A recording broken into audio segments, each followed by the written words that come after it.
سلامونه وخت بخیر. په افغانستان کې پرله پسې د قدرت انقطاع، پرله پسې سقوطونه او د رهبرۍ نشتوالی، هغه څه چې افغانستان د ګاونډي هیوادونو د لاسوهنو او د نړیوالو قدرتونو د مداخلو او سیالیو مرکز ګرځېدلی دی. په اوس کې هم هغه ډله حاکمه ده چې ورسره جوړونکي هیوادونه چې چا لخوا جوړ شوي وي، هغوی هم په لویو ستونزو اخته دي.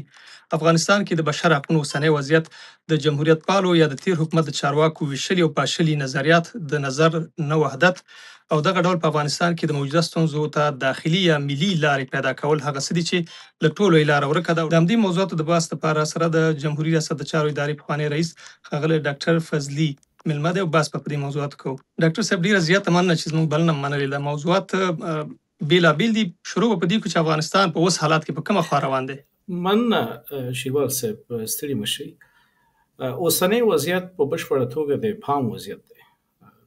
اول که داخلي ابعادو ته وګورو، نو په هیواد کې داسې یوه ډله حاکمه ده چې هغوی حتی ځان ته هم د لوبې داخلي قاعده نه لري، په دې معنی چې دوی د مشرۍ د ټاکلو لپاره کوم واضح او روښانه تګلاره نه لري په داخل کې.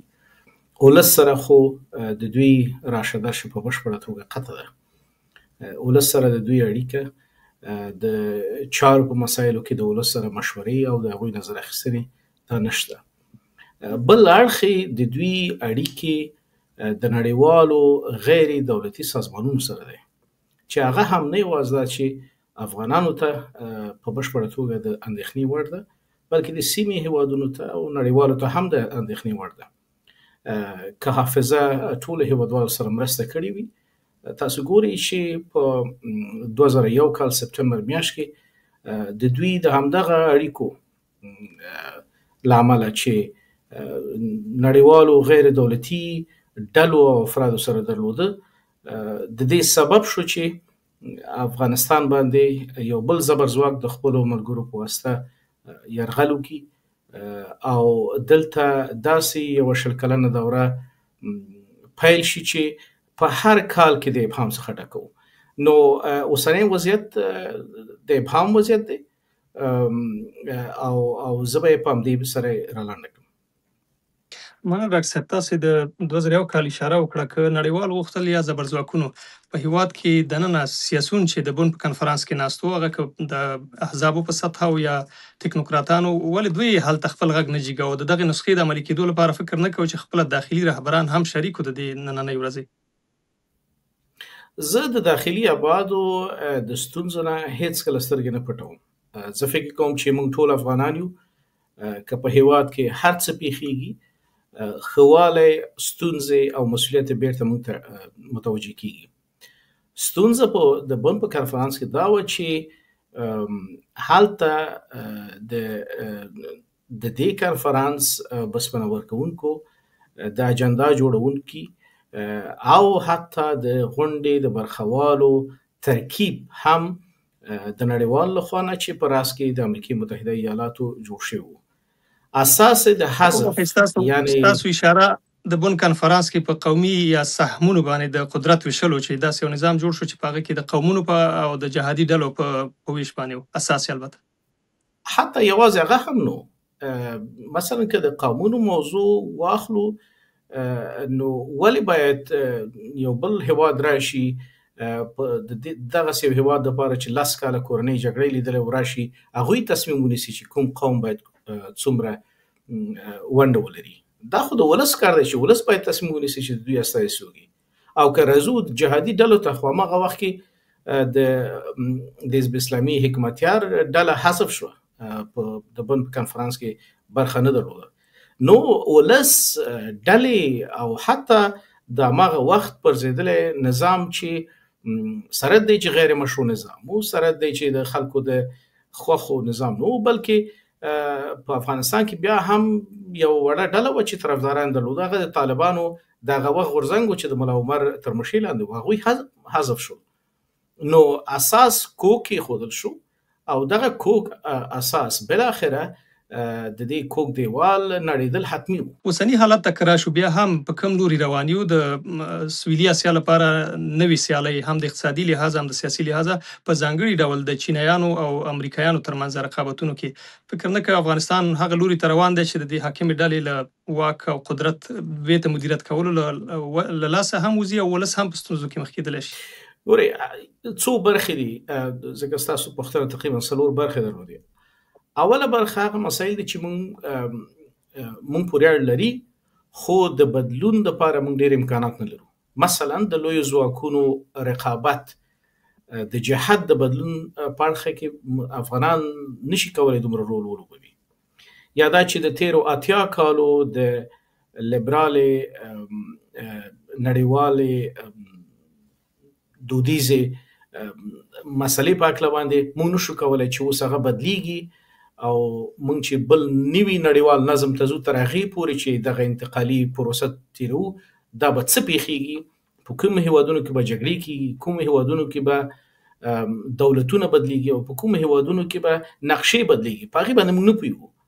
اما څه باندې چې پوهیږو هغه د هیواد د جغرافیې په داخل کې او د ګاونډیو هیوادونو سره زمونږ د تیرو څو لسیزو مسایل دي. داخلي بود ته ولې مراجعه کوم؟ هغه ډله چې حاکمه ده لوی مسؤلیت هغوی ته ګرځي.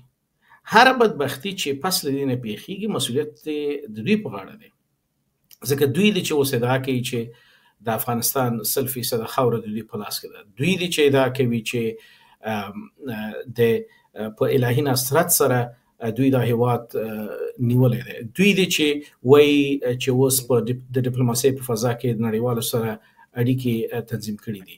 نو مسؤلیت طبعا دوی ته سي چې آیا دوی دې ته اشتها لري چې ولس ته مراجعه وکړي، ځکه د تیرو دولتونو د انقطاع یوازینی دلیل د خارجي ابعادو نه وروسته په داخلي بود کې ولس ته د نه مراجعې برخه وه. زه چې ګورم په تیرو 4 کالونو کې اوسنۍ حاکمه ډله په دې برخه کې اصلا یو ګام هم نه دی اخیستی. دوی کې هغه ډله چې د تصمیم نیونې صلاحیت لري او اکثرا په رسنیو کې نه ظاهریږي او یا بیخي نه ظاهریږي، هغوی چې کوم تصامیم نیسي د هغوی واټن د ولس سره ډیر زیات دی.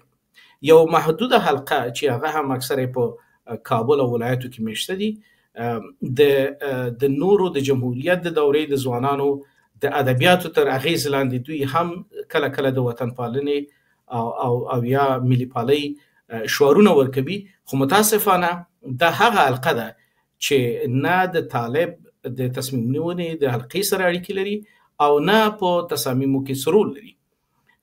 نو مسؤلیت دوی ته ګرځي چې څه تصمیم ونیسي او خلکو ته مراجعه وکړي. پاتې شوه د نورو افغانانو، هغه خلک چې ځان ته تکنوکراتان وایي، هغه خلک چې ځان ته سیاسیون وایي، او یا دا چې په تیرو 40 کالو کې په یو یا نه ډول د افغانستان په سیاست کې فعال پاتې شوي دي. متاسفانه دوی د افرادو په بڼه محدود پاتې شوي، دوی ناکام شوي دي.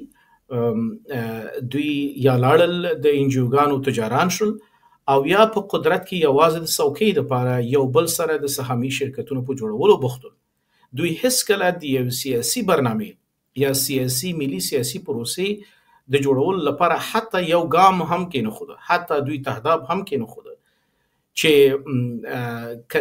زه دا نه وایم چې اوس هم ناوخته دی، خو زه د دوی کړنې چې په تیرو 4 کلونو کې ګورم چې اوس هم د هماغه ناکامو تجربو تکرار کوي. دوی ځي نړیوالو ته وایي، د دوی په کنفرانسونو کې برخه اخلي، دوی ته وایي چې راځئ موږ سره مرسته وکړي چې موږ ته مثلا طالبان یو څه څوکۍ راکړي او یا په حکومت کې موږ ونډه ولرو او یا حتی زموږ نور بشري حقونو د خوندیتوب دپاره د نړیوالو څخه مرستې غواړي.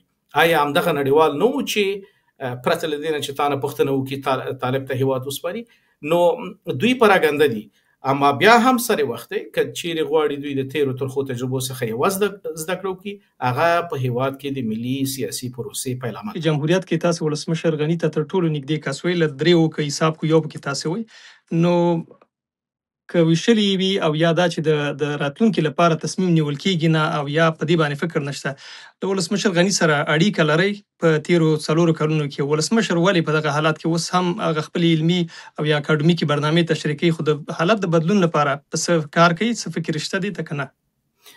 یو څه پوښتنې دي چې یوازې پخواني ولسمشر ته باید راجع شي چې هغوی خپله په دې هکله څه نظر لري. د اړیکې په مسله کې هو د افغانستان د یو منتخب ولسمشر په صفت، د افغانستان د یو علمي کدر او سپینګیري په صفت نه یوازې دا چې ورسره اړیکې لرو بلکې دا موږ باندې وجیبه ده چې د هغوی پوښتنه وکړو. نو اما ولسمشر د هیواد سره مینه لري، غواړي چې دا هیواد ښېرازه او هوسا اوسي. دا چې په عملی سیاست کې او هغه هم په یو منسجم سیاسي پروسه کې چې د دوی مشرۍ لاندې او یا دا چې د داسې یو سیاسي ډلې برخه وي چې وکولی شي خپل ټاکونکی رول ولوبوي، ولې ګډون نه کوي؟ تر ډېره بریده پورې به د هغوی ځواب کله تاسو وپوښتل شي هغه نږدې حلقه کې چې تصمیم نیونکي وي تر دې چې ولسمشر له ارګه وته له کابله، تاسو په خپلو کې د حالات د بدلون لپاره ولو که خپله تاسو دا شی ردوئ چې د نړیوالو سره یا د انجوګانو یا هغه سیاستونه چې د غربي هیوادونو دي په تېرو ورځو کې ستاسو یو مخاله لیکنه مو ولوستله، یعنې څه بدیل لرئ چې نه له اروپایي هیوادونو سره کېناستلی شو خبرو ته یا د غرب د نسخو مخالف یو؟ څه لرو ستاسې هغه حلقه چې نږدې وه ولسمشر ته او په نظام کې تر ټولو ښه سهم او صلاحیت تاسو سره و؟ څه لرئ بغیر له دې نه چې د غربي هیوادونو ته مخه کړو یا د ملي یووالي او تاسو چې ویلي چې افغاني کیسې او روایتونه باید راشي، یعنې څه ډول؟ افغاني کیسې روایتونه دا دي چې د لنډمهالو حل لارو څخه سرغړونه وکړو. اوس په دې باید ونه ګرځو چې هله څنګه کېږي چې زر تر ژره اوسنی استبدادي رژیم باید ړنګ شي. نو چې ړنګ شي بیا بیرته ځو هماغه ناکامو څېرې ته ځو او وطن ورته سپارو. حل لاره دا ده چې ټول افغانان باید په دې پوه شي چې هیواد په طبیعي سیاسي پروسې سره پرمخ ځي، په بومي سیاسي پروسې سره مخ ځي او دا وخت ته اړتیا لري، دا انسجام ته اړتیا لري. موږ او تاسو په ډېرو متعددو افکارو لرونکي یاستو. تر اوسه پورې په دې نیو توانېدلي چې خپل افکار منسجم کړو، خپل ډلې او سیاسي ګوندونه سره معلوم کړو. په دې برخه کې طبعا مونږ کار کوو، نه یوازې اوس بلکې ډېر کلونه کېږي چې مونږ کار کوو.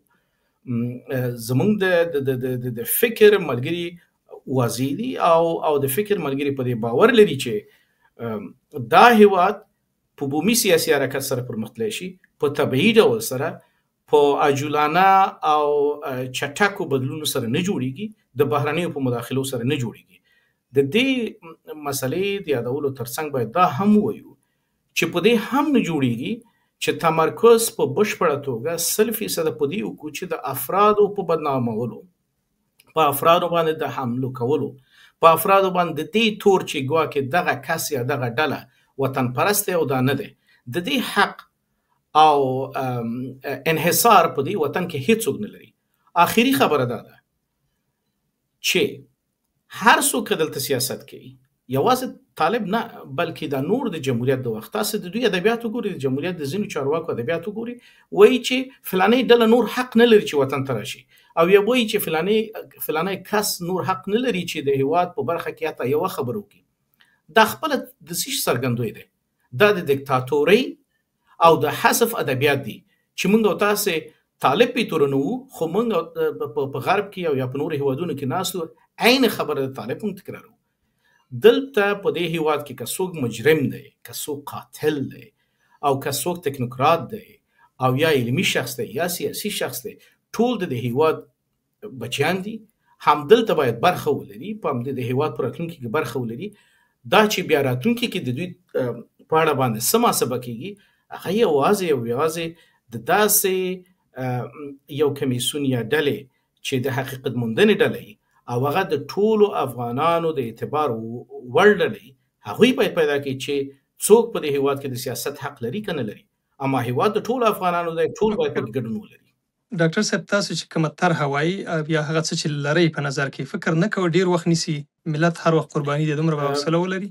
اول له خبره دا ده چې دغه ډیر وخت نیول چاته دی دا کسان ته دی چې هغوی بیړه کې دي چې حتما باید چېرته څوکۍ واخلي او یا په حکومت کې وي نو هغوی ورخطا دي ملت بیچاره باندې خو دا 50 کاله کېږي چې ناخوالې را روانې دي کله یې مکتبونه سوځول کېږي کله یې ښوونکي وژل کېږي کله د دوی لارې او پلونه له منځه وړل کېږي کله دوی مهاجرت ته اړ کېږي نو که هره د حل لاره یي خو دوامداره یي باثباته یي ځکه د هیواد عمر دایمي دی هغه د افراد عمر چې دی هغه فقط د 2-3 کالو سیاسي عمر دی چې هغوی ورخطا دي چې هله باید یو د عاجلانه د حل لاره پیدا شي چې دوی ته بیا هم هماغسې د اقتصادي نظامي او سیاسي امکاناتو زمینه برابره شي نو یوازینۍ حل لاره دا ده چې یو دوامداره طبیعي بومي سیاسي پروسه پیل شي په دې شرط چې د جګړې مخنیوی وشي په جګړه کې هیڅ نه ترلاسه کیږي اما دیالوګ بالاخره نتیجه ورکوي حتی که یو طرف حتی د اوسنۍ حاکمه ډله هم ټینګار وکړي چې دوی ولس سره دیالوګ نه کوي د ولس استازو سره دیالوګ نه کوي بالاخره دوی دې ته اړ کیږي د حکومتداري اسانه نه ده هغه مجبوریتونه چې دوی لري سره د امریکای او د هغوی د متحدینو د ټولو مرستو سره بیا هم دوی ستونزو سره مخامخ دي حتی دوی خپلو ډیرو نږدېو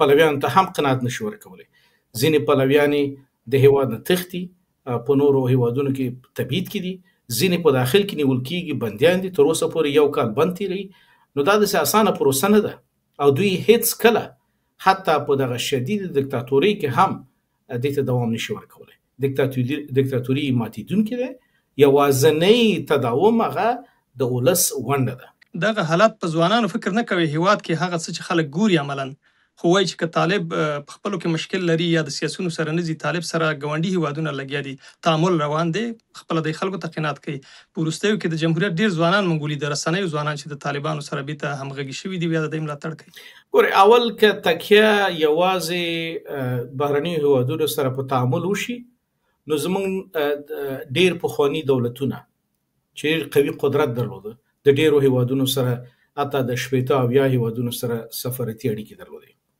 خو د څو میاشتو نه وروسته هغوی سقوط وکړ نو دغه تکیه په بشپړ توګه حتی د خپل هیواد په تجربه کې موږ ګورو چې ناکامه ده دویمه برخه د ولس ته د کومې با اعتباره احصایې په واسطه باندې ولس د دوی نه راضي دي او یا په دې فکر کوي چې ګواکې دوی به تداوم کوي ارقامو ته چې ګورو بالعکس ده د کومې ورځې نه چې راغلي دي خو د هیواد نه د ځوانانو او خصوصا د میرمنو د وتلو پروسه روانه ده هر څوک چې د دې امکانات لري چې اقتصادي امکانات لري او یا د ځینو اړیکو په واسطه باندې د هیواد نه تښتي نو ارقام خو دغسې دي پاتې شو د ځینو محدودو افرادو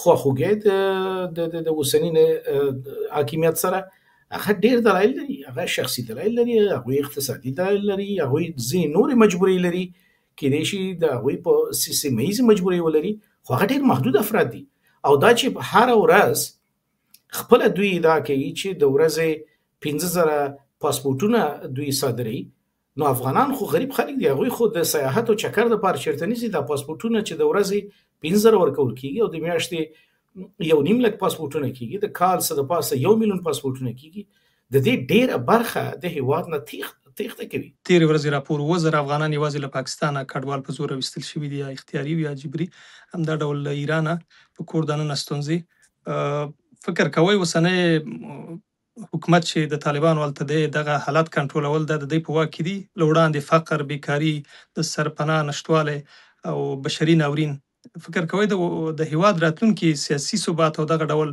ټولنیز توازن دپاره څومره ضربه رسولی شي د حالت ټولنیزه فاجعه محسوسه ده موږ تاسو ولیده چې د کونړ په غمیزه کې یوازې هغه مرستې کونړ ته رسېدې چې د هیواد نه د باندې د افغان مهاجرینو له خوا نه مرستې ټولېدې اول ته رسول کېدې تاسو ولیده چې ځینې مرستې د انګلستان نه د اروپا نه د المان نه د امریکې نه حتی د سعودي عربستان او د متحده عربي اماراتو کې میشته افغانانو مرسته لېږلې نو دا خو لویه فاجعه ده. خپل طالبان د ښوونې او روزنې د وزارت 40% کدرونه چې منفکې دي وظیفې نه، او په هغې کې غوڅ اکثریت میرمنې دي، او په هغې کې اکثره دغسې میرمنې دي چې د کورنۍ هغه اقتصادي مسؤلیت د دوی په غاړه کوي.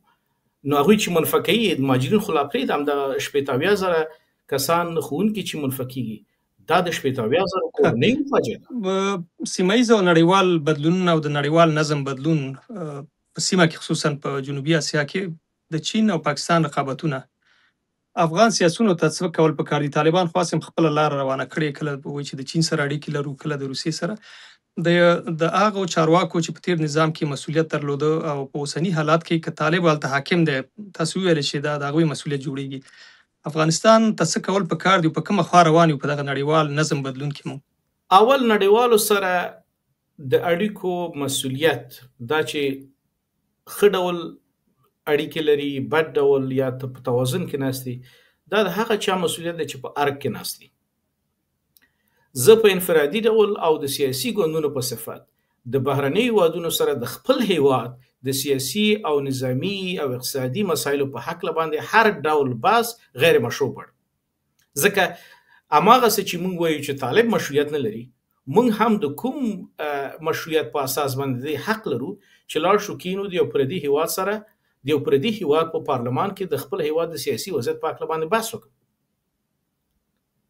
لومړی خبره دا ده چې موږ په دغه بدلیدونکي نړیوال نظم کې که چیرې د هر هیواد سره د فرد او یا د ډلې په صفت تماس نیسو، دا چې د غیر مشروع تماس دی. نړیوالې اړیکې د یو هیواد د یو مشروع دولت لخوا نه تنظیمیږي، نه د افرادو په واسطه. زموږ مسؤلیت دا دی چې یو بل سره خبرې کوو، کوم چې نه کوو، او دا هماغه پخواني ناکامې تجربې د سره تکرارو. بله خبره دا ده چې ټول وایي چې باید یو نوې پیلامه ولرو. موږ نشو کولی چې د تیرو 10 کالو په ادبیاتو، د تیرو 10 کالو په سیرو او د تیرو 10 کالو په میتودونو بیا خپل دغه غمیزه د سر نه جوړ کړو. دغه درې پدیدې باید یوې غاړې ته کېږدو. بیرته داخل د افغانستان کې ملک شته، د افغانستان نه د باندې هم خلک شته چې نه یوازې دا چې هغوی تخنیکي پوهه لري، خو د تخنیکي پوهې ترڅنګ باید د اوږدمهاله سیاسي فعالیت لپاره ځوانان په نښه شي او دوی سره کار وشي. کوم شی چې زه پوهېږم ځینې ډلې پیل کړي، هغوی نه غواړي چې غوغا جوړه کړي، هغوی نه غواړي چې ووایي چې په یوه شپه کې زه د وطن ګلزار کوم او اوسنی حاکمیت له منځه وړم، بلکې واقعا فکري کار کوي چې دا یوازینۍ حل لاره ده. نور ټول لارې ناکامې شوي دي. ډاکټر صاحب که په دې برخه کې کار وشي، هغه سیاسون چې اوس پاشلي دي او تاسو د هغې د طرف سره مخالفت لرئ چې په بېلابېلو ډلو پسې ځي یا هیوادونو پسې، د ملي وحدت لپاره په دې برخه کې تاسې شخصا یا نور هغه ملګري چې ستاسې فکري دي، اوسني وضعیت کې چې افغانستان تر بل هر وخت ملي وحدت ته او د قومونو یووالي ته ضرورت لري، او سیمه ییز هیوادونه دي او که نړیوال دي، هغه د زهر پیچکاري دي چې پاشي هرې خواته، که د رسنیو د لارې، که په داخل کې د سیاسونو ترمنځ د ملي وحدت د رامنځته کېدو لپاره څه کول پکار دي؟ څه طرحه شته؟ د ولس په سطحه باندې افغانان متحد دي. شیګوال صاحب، د افغانستان د معاصر تاریخ په هیڅ وخت کې تاسو به کله د تاریخ په کوم کتاب کې نه لوستی چې خدای ناخواسته په یو ولایت کې یا په یو زون کې د دوو قومونو ترمنځ، د دوو لویو قومونو ترمنځ د قوم په اساس باندې جګړه شوې یا شخړه منځته راغلې. همدا اوس هم دغه ټولنه شبکه‌ایي ټولنه ده. د کونړ نه حرکت کوي تر زابله پورې ځي، تر قندوزه پورې، تر مزار شریفه پورې خلکو سره اړیکې لري. د یو ډول دسترخوان، یو ډول کلتور دی، ولس سره بیخي متحد دي. زه هغه موضوع کې هیڅکله اندېښنه نه لرم. افغانستان د 10 کالو لپاره د 1992 نه تر 2001 کال پورې هیڅ ډول حکومت نه درلوده، نه پولیس درلوده، نه اردو درلوده، نه حکومت، نه قضا. خو دغه ولسو چې د دې هیواد یو موټیتوب یې وساته، خو هم په هماغه وضعیت کې قرار لرو. یوازینۍ یوه ډېره لویه اقلیت هم په ټولو قومونو کې شته چې سکتارستان دي. هغوی د خپلو شخصي او ډله ییزو ګټو لپاره د دغه شعارونو نه استفاده کوي. خو که بله ورځ بیا دوی هم یو موقف ته ورسیږي، بیا د دوی د ملي وحدت چغې وایي. زه د افغانانو د ټولو 14 ولایتونو او څه د پاسه 360 ولسوالیو او د دې 4-5 لویو قومونو او بیا د نورو وړو قومونو د اتحاد په مسله کې زه هیڅ تشویش نه لرم. دا نشي کېدای چې یو سکتاریست په امریکا او په یو متعصب په اروپا په استرالیا کې کینی سولې کني وکړي او موږ ورخطا شو چې خدای نه خاصه سبا ملي وحدت صدمه رسیږي. دغه تشویش باید موږ بیخي ونه لرو. مننه. کره شو د افغانستان او اوس د ډیورنډ کرښې هغې خوا پښتونخوا اوسني وضعیت ته او د طالبانو د پاکستان ترمنځ وروستۍ شخړې فکر کوئ د کرښې دواړو خواو پرتو قومونو ته څومره ستونزې پیدا کړې او څومره قرباني او د دې برخې که دا دوام کوي د ډیورنډ کرښې دواړو غاړو ته چې اکثریت یې هغه سیمو کې پښتانه دي، فکر کوئ چې دا همداسې مدیریت شوې یا جوړه شوې لوبه ده د دې خلکو ترمنځ د نفرت او د قربانیو، او یا دا چې طالبان دومره وطن پاله شوي دي چې د پاکستان سره جګړه کوي؟ زه به ستاسو د پوښتنې د آخري برخې نه پیل کوم. زه په طالبانو کې د وطن پرستۍ او وطن پالنې هیڅ ډول نښه نه پخوا مې لیدلې نه اوس ګورم. د دوی شعار کله وطن پالنه نه وه.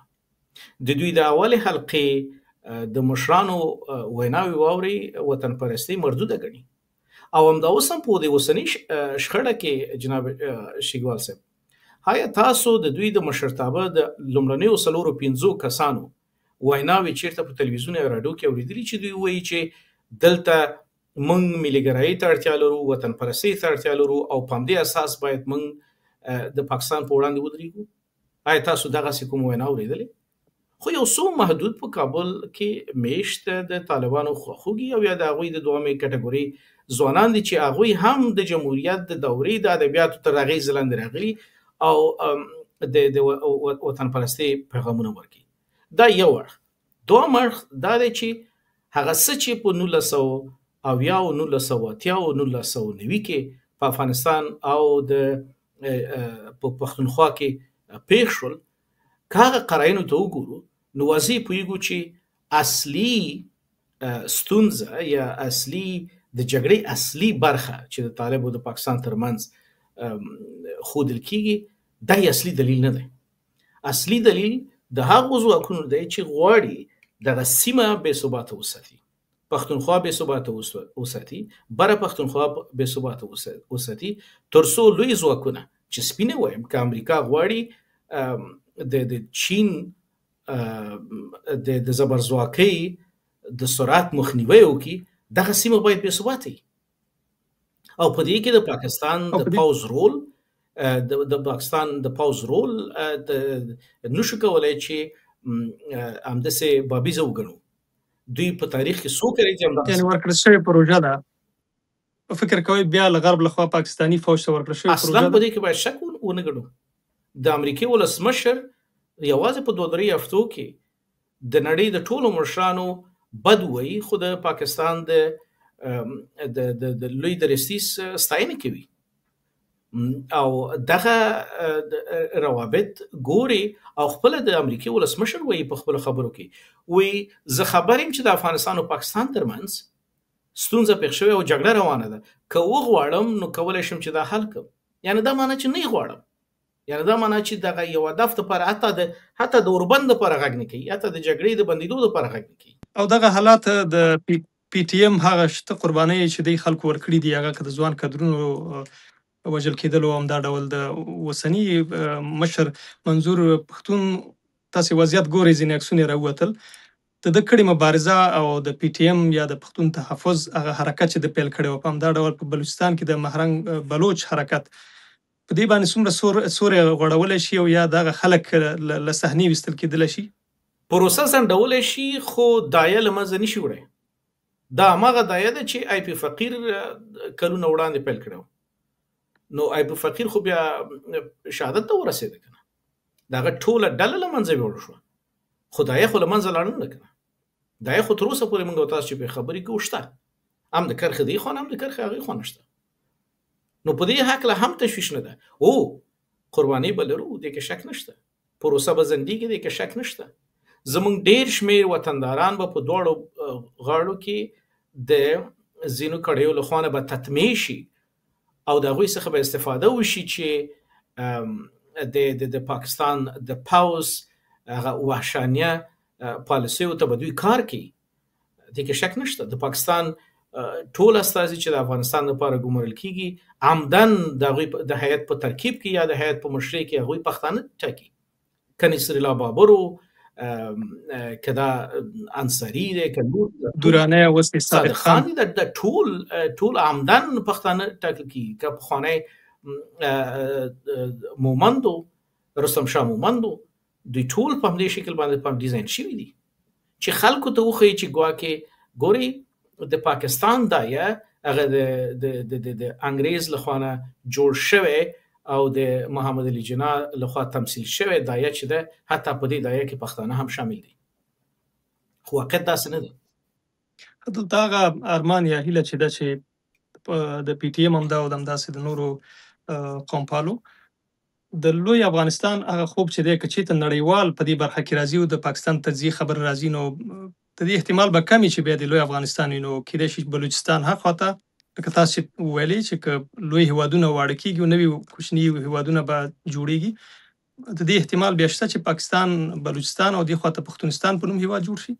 هر ډول احتمال شته. دا دې پورې لري چې پښتانه څه غواړي او اما دوی د یو آزاد قوم، آزاد ملت په صفت باندې نه یوازې اوس بلکې د بایزدرو خان د وخت نه تر اوسه پورې چې مستند شوي د ازادۍ لښکر دي د مغولو په ضد باندې، د خوشحال خان خټک په وخت کې چې د افغاني سیاسي پروسې تهداب کېښودل شو، احمدشاه بابا په وخت کې او بیا وروسته د میرویس نیکه په وخت کې دغه ټوله پروسه په دې 500 کالو کې د دغه قوم د سیاسي خپلواکۍ لپاره د خپل قوم د خپل نوښت په واسطه، د خپل قربانیو په واسطه او د خپل پوهې په واسطه باندې دایه ژوندۍ ده.